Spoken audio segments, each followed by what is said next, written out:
বাংলাদেশে mobile phone registration নিয়ে কিন্তু এখন নতুন নিয়ম চালু হয়েছে। তো আজকের এই পর্বে আমরা এই পুরো ব্যাপারটা সহজ করে বুঝব। শুরুতেই একটা জরুরি প্রশ্ন। আচ্ছা, এমন কি হতে পারে যে আপনার শখের নতুন ফোনটা হঠাৎ করেই নেটওয়ার্ক থেকে বাদ হয়ে গেল? উত্তরটা হলো হ্যাঁ, হতেই পারে। তো এই যে নতুন নিয়ম, এটা আসলে কেন আনা হলো? চলুন আগে সেই কারণটা একটু জেনে নেওয়া যাক। এর পেছনে আছে NEIR বা NEIR সিস্টেম। NEIR মানে হলো ন্যাশনাল ইকুইপমেন্ট আইডেন্টিটি রেজিস্টার। এটা আসলে সরকারের একটা বিশাল ডাটাবেস। এখানে দেশের প্রত্যেকটা মোবাইল হ্যান্ডসেট রেজিস্টার করা হচ্ছে। আর প্রত্যেকটা ফোনকে এখন লিঙ্ক করা হচ্ছে ব্যবহারকারীর ন্যাশনাল আইডি বা NIDর সাথে। অনেকটা সিম কার্ড রেজিস্ট্রেশনের মতোই ব্যাপারটা। এর মূল লক্ষ্যটা কি? সোজা কথায়, এক মানুষ, এক ফোন আর এক সিম। মানে এখন থেকে আপনার ফোনটা আপনার পরিচয়ের একটা অংশ হয়ে গেল, একদম অফিশিয়ালি। তো নতুন ফোনের কথা তো না হয় হলো, কিন্তু যে ফোনটা এখন ব্যবহার করা হচ্ছে সেটার কি হবে? ওটা কি রেজিস্টার্ড? এখানে একটা বেশ ভালো খবর আছে। যারা ৩১ ডিসেম্বরের আগে থেকে ফোন ব্যবহার করছেন তাদের চিন্তা নেই। ওই নেটওয়ার্কে চালু থাকা সব ফোন অটোম্যাটিক্যালি রেজিস্টার হয়ে গেছে। তবে মনে যদি কোনো সন্দেহ থাকে, যে কেউ কিন্তু খুব সহজেই চেক করে নিতে পারেন ফোনের স্ট্যাটাস। কিভাবে? খুবই সহজ। প্রথমে ফোন থেকে ডায়াল করতে হবে *16161#। এরপর যে বক্সটা আসবে সেখানে ফোনের 15 ডিজিটের IMEI নম্বরটা বসিয়ে দিতে হবে। তারপর সেন্ড বাটনে চাপ দিলে BTRC থেকে একটা কনফার্মেশন মেসেজ চলে আসবে। আচ্ছা, এবার আসা যাক সম্ভবত এই আলোচনার সবচাইতে গুরুত্বপূর্ণ অংশে। যখন একটা নতুন ফোন কিনতে যাওয়া হবে, তখন কি করতে হবে? দেখুন, BTRC কিন্তু বারবার একটা কথাই বলছে, যে কোনো দোকান থেকে মোবাইল কেনার আগে অবশ্যই সেটার বৈধতা যাচাই করে নিতে হবে। এটা কিন্তু খুবই জরুরি। আর এই যাচাই করার প্রক্রিয়াটাও কিন্তু খুব সহজ। দোকানে ফোনটা হাতে নিয়েই কাজটা সেরে ফেলা যায়।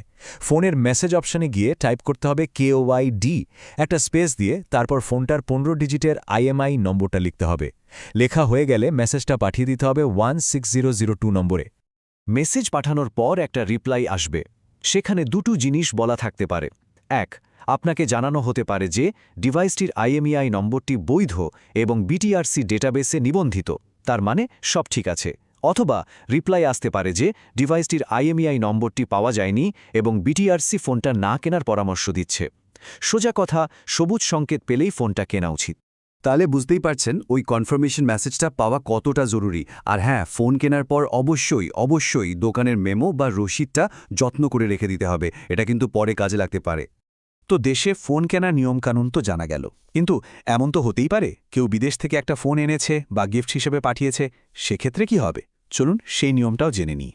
বিদেশ থেকে আনা ফোনের ক্ষেত্রে ব্যাপারটা একটু অন্যরকম। যখনই বাংলাদেশি সিম ঢুকিয়ে ফোনটা চালু করা হবে, ওটা কিন্তু সঙ্গে সঙ্গেই চলতে শুরু করবে। কিন্তু এখানেই শেষ নয়। কয়েকদিনের মধ্যে ফোনে একটা SMS আসবে যেখানে অনলাইনে রেজিস্ট্রেশন করার কথা বলা হবে। আর এই রেজিস্ট্রেশনটা 30 দিনের মধ্যে করতেই হবে। যদি না করা হয় তাহলে ঠিক 30 দিন পর ফোনটা নেটওয়ার্ক থেকে বিচ্ছিন্ন হয়ে যাবে। তো অনলাইনে রেজিস্ট্রেশন করার জন্য কয়েকটা ডকুমেন্টের দরকার হবে, যেমন পাসপোর্টের স্ক্যান কপি বা ছবি, ভিসার পাতা বা ইমিগ্রেশনের যে স্ট্যাম্প আছে সেই পাতার একটা কপি, আর সবশেষে ফোনটা যে কেনা হয়েছে তার রসিদের একটা কপি। এই রেজিস্ট্রেশনের পুরো প্রক্রিয়াটা অনলাইনেই kora যায়।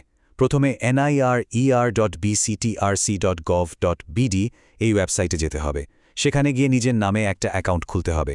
তারপর পোর্টালের ভেতরে স্পেশাল রেজিস্ট্রেশন নামে একটা অপশন পাওয়া যাবে, সেখানে যেতে হবে।